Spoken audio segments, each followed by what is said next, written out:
नमस्ते सदा वत्सले मातृभूमि। आज का विषय कानूनी, इंटरनेशनल और इंडिजीनियस है। एथनिक क्लिंचिंग कैसे होती है, कैसे लोगों की यहाँ जो रेसिज्म है, रेसिज्म के आधार पर पूरे विश्व को समाप्त किया जाता है, जातियों को समाप्त किया जाता है और जो इंडिजीनियस इंडियन जिनको कहते हैं उनको समाप्त किया जाता है। मैं उस बात पर आऊँगा। उससे पहले जस्टिन ट्रूडो, आप सभी ने जस्टिन ट्रूडो का नाम तो भारत में खूब जाना जा रहा है। क्यों? क्योंकि जिस समय किसान मूवमेंट चल रहा था और सिख यहाँ पर आंदोलन कर रहे थे और खालिस्तान की डिमांड आ रही थी, जस्टिन ट्रूडो जो कि कनाडा के प्रधानमंत्री हैं, उन्होंने खुलकर सपोर्ट किया था यहाँ पर खालिस्तानियों का। स्टेटमेंट भी दिया था और उस स्टेटमेंट के से ये कहा था कि हम भारत सरकार से बात करेंगे ताकि जो खालिस्तानी हैं या जो सिख हैं या जो किसान मूवमेंट, ऐसे बहुत सारे मिले जुले उन्होंने स्टेटमेंट दिए थे। मैं उन पर बात भारत सरकार से करूँगा। ऐसी बात करने के बाद जब वो भारत में आए थे तो भारत के प्रधानमंत्री ने उनको स्थान नहीं दिया था, इवन उनसे मिले भी नहीं थे। लेकिन ऑफिशियल विजिट थी, इसलिए एक छोटे स्तर के मंत्री को, सेक्रेटरी को वहाँ पर भेज दिया गया था। वो उनको रिसीविंग करके लाए थे और प्रधानमंत्री, राष्ट्रपति और भारत के जो मुख्य मिनिस्टर्स हैं उनमें से कोई भी उनसे नहीं मिला था जब तक कि उन्होंने अपना स्टेटमेंट वापस नहीं ले लिया। अब कनाडा के जस्टिन ट्रूडो जो भारत में किसान मूवमेंट को सपोर्ट कर रहे थे, आजकल बहुत बुरे खुश फंस चुके हैं। किस मामले में फंसे हुए हैं? इंडियंस की, जो वहाँ के इंडियंस हैं, इंडियंस की ग्रेव्स, इंडियंस की कब्रें मिली हैं। पहले 212, 221 कब्रें मिली थी और अभी हाल ही में कल फिर 751 कब्रें इंडियंस की मिली हैं। इंडियंस रेजिडेंशियल स्कूल के अगल बगल ये डेड बॉडियाँ पाई गई हैं और अब जो वहाँ पर इंडिजीनियस कम्युनिटी है, जो वहाँ की फर्स्ट पर्सन है, उसने अब पूरे देश में इस प्रकार की खोजें शुरू कर दी हैं कि रेजिडेंशियल स्कूल्स में क्या होता है, रेजिडेंशियल स्कूल्स के अगल बगल ये बॉडियाँ क्यों मिल रही हैं बच्चों की और लोगों की। इससे पहले कि ये जो मैंने जैसे कहा कि ये डेड बॉडियाँ मिल रही हैं और जस्टिन ट्रूडो इस समय फंसे हुए हैं, पूरे प्रकरण को जानने की कोशिश करते हैं कि आखिर पूरा प्रकरण है क्या। थोड़ा सा समय लग सकता है, लेकिन ये प्रकरण हम सब के लिए जानना बहुत ज़रूरी है। भारतीयों के लिए तो बहुत ज़्यादा ज़रूरी है। जिन भारतीयों को ऑक्सफोर्ड अच्छा लगता है, जिन भारतीयों को अंग्रेज़ अच्छे लगते हैं, जिन भारतीयों को क्रिश्चियन मिशनरी में सेकुलरिज्म दिखता है, जिन भारतीयों को भारत के कॉन्वेंट स्कूलों में अच्छा दिखता है, जिन लोगों को भारत में जो क्रिश्चियन मिशनरीज़ के ऑर्फन्स खुले हुए हैं उनको बहुत अच्छे लगते हैं, या मिशनरियों के स्कूल मिशनरियों के दवाखाने बहुत अच्छे लगते हैं, और जिनको ये लगता है कि भारत बहुत पिछड़ा हुआ देश है, भारत के लोग बहुत पिछड़े हुए हैं और आधुनिकता कहीं से आती है तो वो वहाँ से आती है। भारत में भी कैसे खेल खेला गया ये भी हम चर्चा करेंगे और इसको कनाडा के साथ मिलाने की कोशिश करेंगे कि कनाडा इंडियंस की ग्रेव्स, यानी कि कनाडा में इंडियंस के जो जो वहाँ डेड बॉडीज़ मिली हैं या कंकाल मिले हैं, उन कंकालों के बारे में कैसे अपने को सजग रहना चाहिए, भारत को कैसे सावधान होना चाहिए और भारत कैसे बच गया। भारत भी उसी कैटेगरी में था जिस कैटेगरी में कैनेडियन इंडियन थे, वैसे ही भारतीय इंडियंस भी उसी कैटेगरी में आते हैं।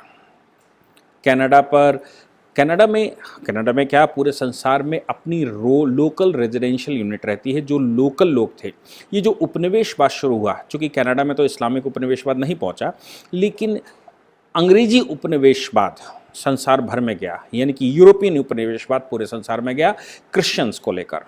उसमें फ्रांस बड़े स्तर पर गया, जर्मनी, इटली, नीदरलैंड और यूके, ये बड़े स्तर पर पूरे विश्व में गए और इन्होंने पूरे विश्व में कब्जे किए। वहाँ की लोकल इंडिजिनियस कम्युनिटी को बरगला कर वहाँ शासन शुरू किया। संसार में ऐसे बहुत सारे कंट्री हैं जिसमें इम्पीरियलिज्म जब यूएनओ के कहने पर ख़त्म हुआ या यूएनओ की ये शर्त आई कि इम्पीरियलिज्म ख़त्म करना है, तो बहुत सारे देशों से ये जड़ से चले गए। ख़ास बात उन देशों में ये थी कि उन देशों में इंडिजीनियस कम्युनिटी की पॉपुलेशन ज़्यादा थी। जैसे भारत में इंडिजीनियस कहते हैं जो लोकल रेजिडेंस होता है। लोकल रेजिडेंस की पॉपुलेशन ज़्यादा होने की वजह से अंग्रेज़ों ने इस स्थान को छोड़ना स्वीकार किया। और दूसरा, उनकी कम्युनिटी जो भारत जैसे देशों पर कब्जा करके रखा था, भारत में वो टिक इसलिए नहीं पाए क्योंकि भारत में समृद्धशाली परंपरा और भारत में समृद्धता थी। भारत में इंटेलेक्चुअल्स थे, भारत एक वैज्ञानिक देश था। लेकिन ये लोग ऑस्ट्रेलिया से नहीं गए, ये लोग कनाडा से नहीं गए, ये लोग न्यूजीलैंड से नहीं गए, ऐसे बहुत सारे देश। ये लोग अमेरिका से, यूएसए से भी नहीं गए, ये मैक्सिको से नहीं गए। ये स्वतंत्रता तो हुई, यानी कि इंपीरियलिज्म तो खत्म हुआ। इंपीरियलिज्म खत्म इसलिए हुआ क्योंकि यूएनओ ने कंडीशन डाली कि जब तक इंपीरियलिज्म खत्म नहीं होगा तब तक संसार शांत नहीं रह सकता। तो इंपीरियलिज्म खत्म हुआ, लेकिन जो शासन में इन जगहों पर थे उन लोगों को वहीं केवल उनकी ब्रिटिश अधीनता या फ्रेंच अधीनता समाप्त कर दी गई। जो उनकी कनेक्टिविटी थी वहाँ से वो समाप्त कर दी गई, लेकिन ये लोग वहाँ पर बैठे हुए थे तो ये शासक वर्ग वहीं पर सेटल हो गया। और चूंकि वहीं पर उनके जन्म हुए या कई पीढ़ियाँ वहाँ पर जन्मी, तो वो अपने आप को वहाँ लोकल कहने लगे और शासक वर्ग था इसलिए शासन करता रहा। ये संसार में मैं अगर कहूँ कि मुस्लिम इन्वेडर्स ने भी यही किया कि जहाँ पर वो बैठ गए वहाँ पर उन्होंने कन्वर्जन किया। कन्वर्जन करने के बाद पॉपुलेशन बढ़ाई और पॉपुलेशन बढ़ाने के बाद जब फर्स्ट वर्ल्ड वॉर हुआ और फर्स्ट वर्ल्ड वॉर में खिलाफत ख़त्म हुई तो इनको वापस जाना था। ये वापस न जाके वहाँ उन देशों में बैठ गए, कन्वर्जन का फुलटास गेम खेला और उन देशों पर कब्जा कर लिया। भारत इन दोनों ही कम्युनिटी से किसी न किसी प्रकार से बचा रहा। अब आते हैं कनाडा पे कि कनाडा में इंडियंस बॉडीज़ का क्या मतलब है। कनाडा के अभी एक महीना पहले ही 221 बॉडियों का एक ज़खीरा मिला था हमको लोकल रेजिडेंशियल स्कूल में, और उसी प्रकार का एक ज़खीरा 751 बॉडीज़ का कल मिला है। और अभी लोकल रेजिडेंशियल स्कूल्स जो अब बंद हो चुके हैं, कनाडा ने जो बंद कर दिए हैं, उन स्कूल्स की जो भूमियां हैं या उसके अगल बगल की जो भूमियां हैं वहाँ अनआइडेंटिफाइड ग्रेप्स हम उनको कहते हैं, जिनका अंतिम संस्कार आइडेंटिफाई तरीके से नहीं किया गया, उनकी या तो हत्याएं कर दी गई या उनको मारकर कहीं दफन कर दिया गया छुपाकर। तो अनआइडेंटिफाइड ग्रेप्स हमको मिली हैं वहाँ, यानी कि वहाँ के फर्स्ट नेशंस को मिली हैं। क्या था कनाडा में इंडियंस एक्ट। अब आप इंडियन का मतलब मैंने पहले भी समझाया था, फिर से एक बार सरल भाषा में समझाने की कोशिश करता हूँ। इंडियन शब्द, यूरोपियंस इंडियन किसको कहते हैं? यूरोपियन पूरे वर्ल्ड में इंडियन शब्द एक कॉमन शब्द इस्तेमाल करते हैं। जिस लैंड पर वो गए उस लैंड पर उन्होंने कब्जा किया और कब्जा करने के बाद वहाँ शासन किया, वहाँ के ओरिजिनल इनहेबिटेंट्स को, गुलामों को वो इंडियन कहते थे। यानी कि जिसके ऊपर वो शासन करते उसको वो इंडियन शब्द इस्तेमाल करते। यही कारण है कि यूएसए में इंडियन कहना एक अपराध है। जैसे भारत में SC ST के लिए कोई जातिसूचक शब्द इस्तेमाल करना अपराध है, वैसे ही यूएसए में इंडियन कहना भी अपराध है। 1979 या 1986 के लगभग कनाडा में भी इंडियन शब्द एब्रोगेट कर दिया गया था और इंडियन शब्द की जगह इंडिजीनियस वर्ड इस्तेमाल किया जाने लगा था। इंडिजीनियस मतलब लोकल। बाद में उन बैंड्स मतलब उनकी कम्युनिटीज जो होती थी, उन बैंड्स को एक कॉमन नाम इंडिजीनियस पर्सन्स कहा गया या फर्स्ट पर्सन वो जो कि ओरिजिनल इनहेबिटेंट हैं और ये नहीं मालूम कि वो कब से वहाँ रहते हैं या उनकी कितनी पीढ़ियाँ वहाँ से गई हैं। लेकिन जो बात के बाकी लोग हैं उनको ओरिजिनल इनहेबिटेंट नहीं कहा जाता, उनको इंडियंस नहीं कहा जाता या उनको फर्स्ट नेशन नहीं कहा जा सकता, लेकिन रूल करने में वही आगे हैं। वो आज भी इन देशों पर शासन कर रहे हैं, चाहे यूएसए की बात करें, चाहे कनाडा की बात करें, चाहे मैक्सिको की बात करें, ऑस्ट्रेलिया की बात करें या न्यूजीलैंड की बात करें या साउथ अफ्रीका की बात करें। इन सभी देशों में आज भी या तो फ्रेंच या डच या जर्मन या इंग्लिश जो भी बैठे हुए हैं वो आज भी इन देशों पर कब्जा करके बैठे हैं और शासन भी वही चलाते हैं। कनाडा के अंदर 1870 के लगभग, 1860 के लगभग एक मिनिस्टर हुए हैं, कैनेडियन एजुकेशन मिनिस्टर। उन्होंने एक नई फिलॉसफी लेकर आए थे और indigenous schools, indigenous residential school बनाए थे, यानी कि इंडियन रेजिडेंशियल स्कूल उनको उस समय कहा जाता था। ये मिनिस्टर एगर्टर रायसन के इस समय मूर्तियां तोड़ी जा रही हैं।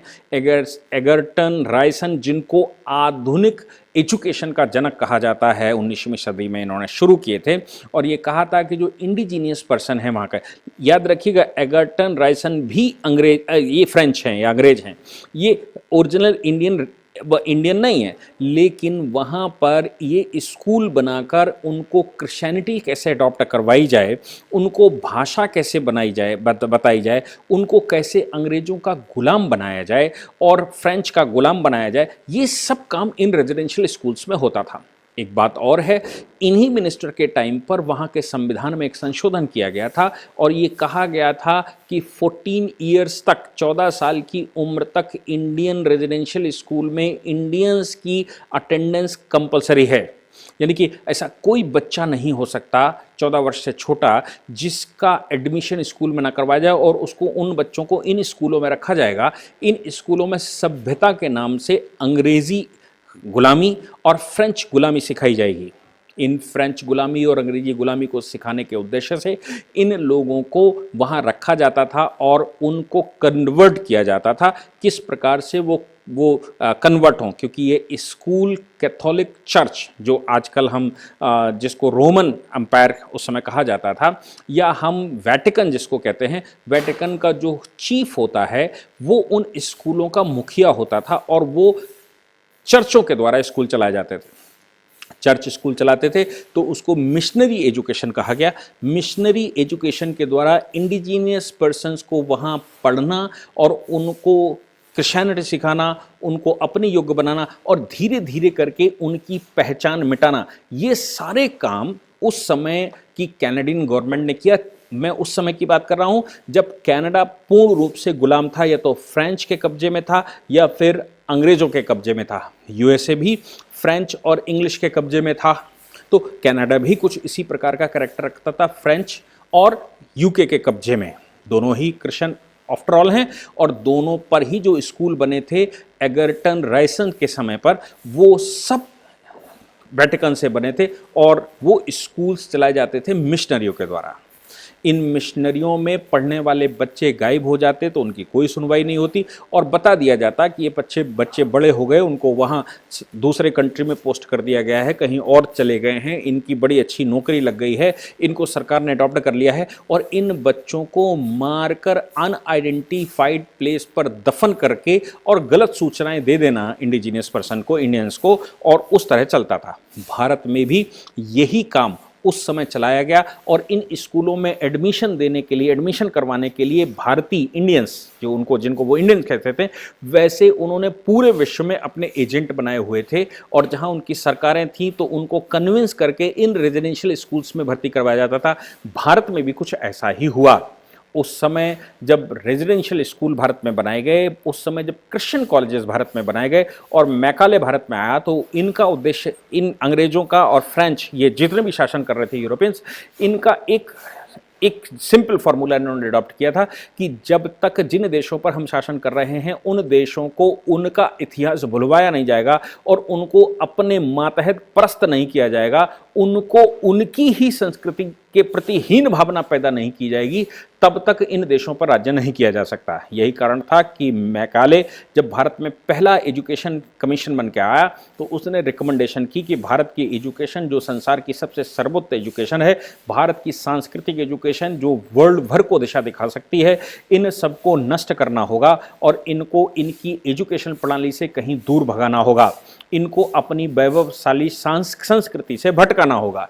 इसके लिए भारत में रेजिडेंशियल स्कूल्स बनाए जाएंगे और इसके लिए भारत में क्रिश्चियन स्कूल्स बनाए जाएंगे। इसीलिए सन 1822, 23, 24, 25 की तरफ आप देखेंगे तो आपको ये पता लगेगा कि भारत में हर एक डिस्ट्रिक्ट हेडक्वार्टर, जो उस समय डिस्ट्रिक्ट हुआ करता था, हर एक डिस्ट्रिक्ट हेडक्वार्टर में एक क्रिश्चियन स्कूल यानी कि मिशनरी का स्कूल, जिसको कभी सेंट मैरी कहा गया होगा, सेंट मैरी कहा गया होगा, सेंट जॉनसन, ये वो सब आपको मिलेंगे। और फाइनली क्रिश्चियन स्कूल इनको कहा गया। तो Christian inter college, church inter college या इस तरह के स्कूलों के नाम मिलेंगे और ये प्राइम लैंड पर मिलेंगे आपको सभी डिस्ट्रिक्ट्स में, जो पुराने डिस्ट्रिक्ट हैं। जो बाद में डिस्ट्रिक्ट बने आज़ादी के बाद उनकी बात मैं नहीं कर रहा हूँ। और इनमें एक चर्च बना होगा, इनके बगल में एक मिशनरी का रेजिडेंशियल फॉर्म्स बने, रेजिडेंट बने होंगे और इन्हीं के बगल में आपको मिशनरी का एक हॉस्पिटल मिलेगा। इन स्कूलों में एडमिशन करवाइए और फ्री में ये शिक्षा देंगे और उसके साथ साथ ये कन्वर्जन की कार्रवाई करेंगे।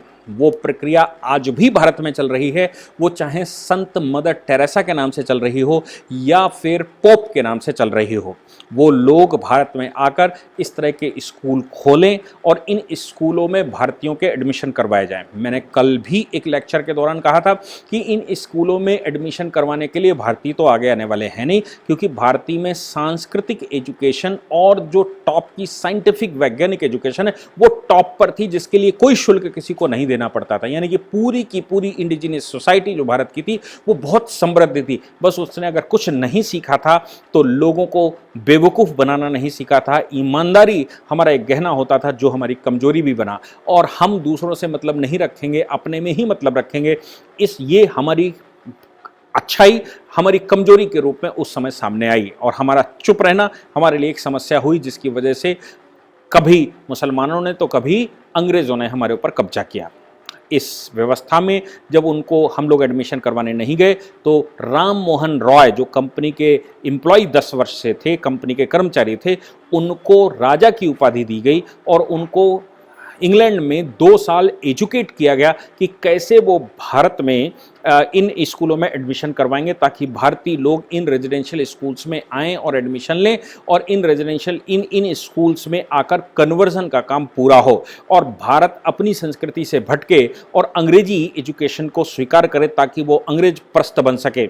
राम मोहन रॉय को राजा की उपाधि देने के बाद कुछ बड़े काम उनके नाम से कुछ बड़े आंदोलन करवाए गए और उनको कानून बनाने उनके लिए कानून से उनको नवाजा गया, यानी कि उनको कुछ अवार्ड दिए गए। और अब राजा राम मोहन रॉय जो शिक्षा के जनक या अंग्रेजी शिक्षा की तरफ एडमिशन करवाने वाले थे, इस तरह की बहुत सारी NGOs उस समय खोली गई और हम क्रिश्चियन स्कूलों में एडमिशन लेते चले गए।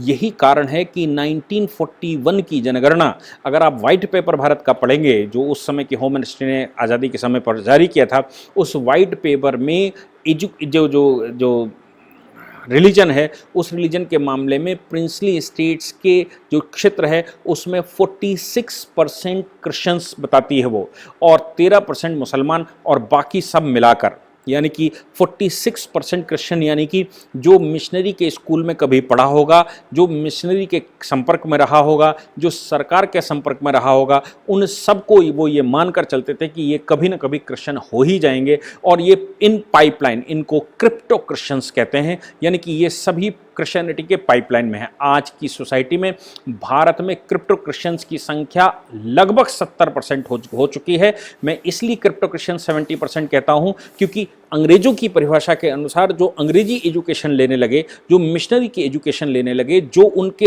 मिशनरी के हॉस्पिटल्स में इलाज करवाने लगे, वो सब उनसे प्रभावित हैं और कभी ना कभी वो क्रिश्चियन बन ही जाएंगे। आज भी भारत की स्वतंत्रता के बाद की सोसाइटी लगभग 70% क्रिप्टो क्रिश्चियन ही है। क्यों? क्योंकि वो कहने के लिए रिलीजन कोई भी अपना बताए, पर उस व्यवहार को वो अडॉप्ट कर चुके हैं जिस व्यवहार को टुवर्ड्स क्रिश्चियनिटी अंग्रेज कहता था। और इन स्कूलों में जो बच्चे या जो लोग इन स्कूलों में, इन हॉस्पिटल में जाते थे, उनको अगर अंग्रेज़ों का खेल समझ में आ जाता था, मिशनरियों का खेल समझ में आ जाता था, तो उनकी हत्या करके अगल बगल कहीं दफन कर दिए जाते थे। और जो लोग वहाँ अच्छा कन्वर्जन चलाते थे, अच्छा स्टेटस मेंटेन करते थे, या जिनसे लोग कन्विंस हो जाते थे, जो अपना एक लिबरल चेहरा हिंदू समाज को दिखाते थे, उन लोगों को बाद में संत की उपाधि देने का काम वेटिकन करता है। लेटेस्ट इलस्ट्रेशंस में मदर टेरेसा, जिनको कहा गया, वो कन्वर्जन के उद्देश्य से भारत में आई और अब मदर टेरेसा के नाम से तमाम विद्यालय हिंदुस्तान में खुले हुए हैं जहां पर 100% कन्वर्जन के लिए प्रोत्साहित किया जाता है। और इन प्रकारेण क्रिप्टो क्रिश्चियंस तो एटलीस्ट तैयार कर ही लिए जाते हैं, पूरे क्रिश्चियन तैयार हों या ना हो, क्रिप्टो क्रिश्चियन तैयार कर लिए जाते हैं। ये व्यवस्था कनाडा में भी रही होगी और पूरे विश्व में थी, लेकिन अब कनाडा में ये व्यवस्था खुल गई। तो इस व्यवस्था के तहत अब वहाँ का जो इंडिजीनियस समाज है, जिसको फर्स्ट नेशन कहा जाता है, फर्स्ट नेशन अब खोज कर रहा है।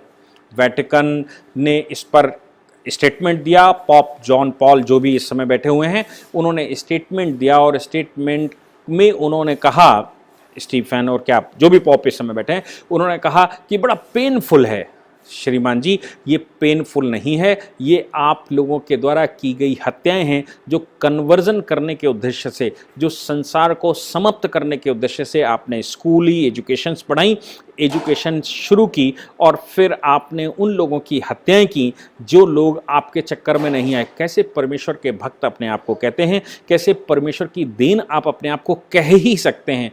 आप हत्यारे हैं, आपकी पूरी मिशनरीज हत्यारी हैं। आज भी भारत में ऑर्फन्स खोले जाते हैं, भारत में ऑर्फन्स खोलकर जो एडॉप्शन सेंटर खोले जाते हैं या एडॉप्शन यूनिट खोली जाती हैं, उन यूनिट्स में हिंदुस्तान में मिलने वाला कोई भी लावारिस बच्चा इन यूनिट्स में रखा जाता है, और ये यूनिट उसको बाद में क्रिश्चियन घोषित कर देती हैं, क्योंकि जो बच्चा मिला वो अपनी जाति नहीं बता सकता, वो अपना संप्रदाय नहीं बता सकता। इन क्रिश्चियन मिशनरीज़ के ये जो ऑर्फन सेंटर भारत में बने हुए हैं, जो एडॉप्शन सेंटर भारत में बने हुए हैं, इन सब में भी यही प्रक्रिया आज भी चलती है। आपको मैं बताऊं कि एक प्रकरण मेरे सामने, मैं साध्वी प्रज्ञा जी के साथ बैठा था, वो एक प्रकरण मुझे बता रही थी। उन्होंने रोते हुए बताया कि जिस जेल में कांग्रेस के द्वारा जब भगवा आतंकवाद का विषय छेड़ा गया, तो साध्वी जी को जिस जेल में रखा गया था, उस जेल में कई महिलाएं जिनके कोई बच्चे जिनके कोई वारिस नहीं, मतलब उनके कोई देखभाल करने वाला नहीं था, और बच्चे उनके थे, उन बच्चों को अडॉप्ट करने के लिए क्रिश्चियन मिशनरीज़ के लोग इन महिलाओं से मिलने आते थे, और इन महिलाओं से मिलकर ये कहते थे कि आप अपने बच्चे की परवरिश कैसे करेंगी, क्योंकि आप जेल जा चुकी हैं, ये बच्चे मुझे दे दीजिए। ये माताएं जिनको ये लगता था कि हमारे बच्चों की परवरिश कोई तो कर दे, इन बच्चों को वो मिशनरी के या जो ऑर्फन सेंटर हैं या जो एडॉप्शन सेंटर हैं, वो उनको ले जाकर क्रिश्चियन बनाने का काम करते हैं। साध्वी जी का कहना था कि मैंने इस पर बहुत विरोध किया था, जेल के अंदर ही एक आंदोलन खड़ा कर दिया था, और इस बात को लेकर जेल अथॉरिटीज़ उस समय, चूंकि उस समय कांग्रेस की सरकार थी और कांग्रेस की सरकार कन्वर्जन के लिए प्रतिबद्ध थी, क्योंकि सोनिया माइनो लगातार माइनॉरिटीज़ के नाम पर या कन्वर्जन करवाने के लिए ये सब कुछ पीछे से बैक हैंड सपोर्ट कर रही थी। इसलिए मैंने जब आंदोलन खड़ा किया तो इस तरह की समस्याएं मेरे सामने आईं, लेकिन मैं जेल में थी तो मैं बहुत कुछ नहीं कर पाई। अब उनका विचार है कि वो इस देश में इस प्रकार के ऑर्फन सेंटर्स को बंद करना और भारतीय इकोसिस्टम में भारतीय ऑर्फन सेंटर्स को खोलना, और भारत में इस तरह के रेजिडेंशियल स्कूल्स खोलना जो सांस्कृतिक एजुकेशन दे, उसके लिए वो प्रयासरत हैं। ऐसा उन्होंने मेरे साथ वार्ता करते समय कहा। तो आप समझ सकते हैं कि हमारे देश में भी किस प्रकार से ये सब चल रहा है, और हम अंग्रेजी एजुकेशन हमको अच्छी लगती है क्योंकि ऑक्सफोर्ड और कैम्ब्रिज अच्छा लगता है, इसलिए हम भी इन मिशनरीज़ के स्कूल्स में, चाहे वो मिशनरी ऑफिशियली स्कूल चला रही हो या किसी और सेंट लगाकर, संत लगाकर कोई और स्कूल का नाम खोल रखा हो, एक बड़ा सा क्रॉस बना रखा हो और वहाँ चर्च बना रखा हो, मैम्स वो पहन कर आती हैं, स्कूल के प्रिंसिपल को फादर कहा जाता है, स्कूल की टीचर्स को सिस्टर कहा जाता है, और ये अपने सिस्टम को किसी न किसी प्रकार से बच्चों को प्रभावित करते हैं। अब चूंकि खुले रूप से प्रभावित नहीं कर पा रही, तो भी अगर 5% बच्चों को, 10% बच्चों को भी अपने इन्फ्लुएंस में ले पाए, तो आप सोच सकते हैं कि 10% हर एक बैच में अगर बच्चे इन्फ्लुएंस में आएंगे तो भविष्य भारत का कैसा होगा और भारत किस तरफ जाएगा।